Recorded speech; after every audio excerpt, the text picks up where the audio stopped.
Hey everybody, Frugal Farmer here. This is a story been churning in my mind actually for years. And a young person asked me what I remember about segregation. And really, uh, segregation was struck down in '64. I was 3 years old. But for a while in the South, schools were still segregated. And uh, we didn't have mixed classes. I was in the second grade, and one girl was in our class, Audrey. Audrey and I are still friends to this day, but Audrey, she was the funniest thing. She'd get laughing, she'd crack the whole class up. And, but, it was really, we were 7-year-olds, and all we wanted to do was have fun, and Audrey was in for the ride like all the rest of us, just wanting to have a good time and survive.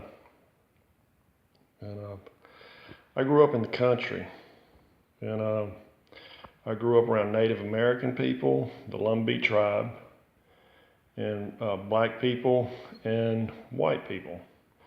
We really didn't have any Latin uh, Americans in this area at the time. I was probably on up in my teens before, any Hispanics were in the area. And probably Asian as well. I mean, we were a small town, and there was really nothing for anybody to come here to do. But this dipper was used on the farm. When we worked in tobacco, this dipper hung on probably one of the first water coolers they ever made. And all of us drank from this dipper. It didn't matter what color you were, you drank from the dipper. We had one rule: nobody put their lips on that dipper. Nobody. It didn't matter who you were. And you got watched when you were drinking from the dipper. If you put your lips on there, you were required to clean that dipper. And anybody would get on you about lipping the dipper. There was Native Americans with us, there was black people and white people working. And we'd get on to anybody that lipped the dipper. We did have a movie theater in town, and it was segregated. People that weren't white sat up top, and people that were sat down below, which actually the better seats were up top. Back when they finally did away with that, I always wanted to go up there. But a friend of mine, Ronnie, for whatever reason, Ronnie and I were in the third grade together, and we always talked about food and candy and stuff. And if I got some different kind of candy, I always share it with Ronnie, and if he got something, he'd share it with me. Well, just so happened, both of us going to the theater on a Saturday, and Ronnie'd be up top. We couldn't sit together. I'd be down at the bottom. And there was these little red hot candies, and I loved them. Ronnie loved them too. Well, I didn't have any more money from my summer job to buy any. My mom would cook us a big bag of popcorn, and we'd get one drink to split between me and my sisters. They were older than me, so they had to babysit me. So most of the time when I went to movies with them, it was to see an Elvis Presley movie or something.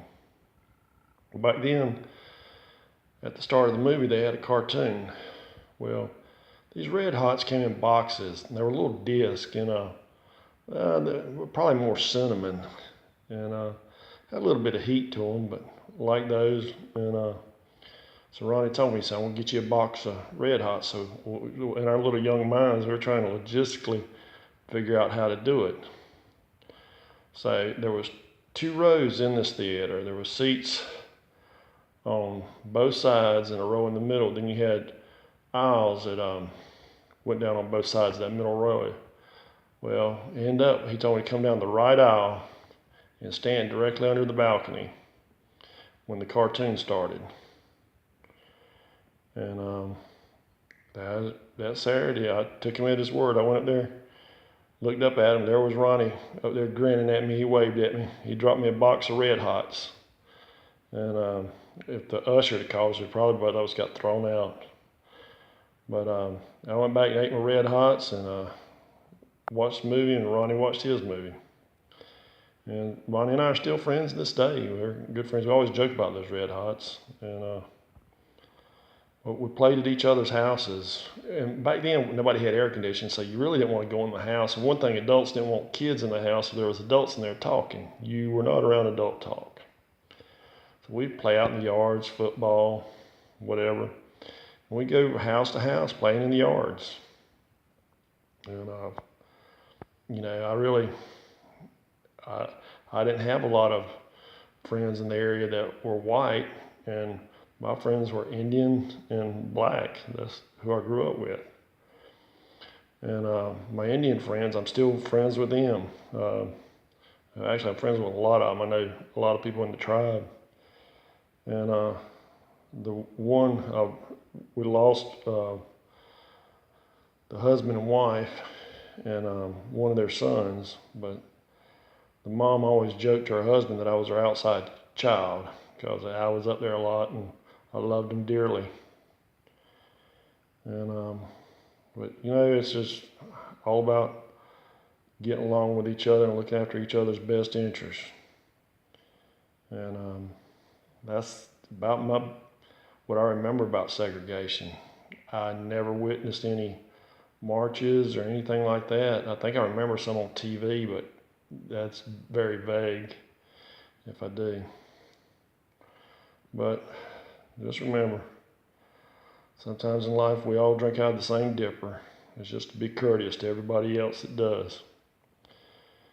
And it's not so much the roads that are taking you there, it's the path you leave behind. Thanks for stopping by.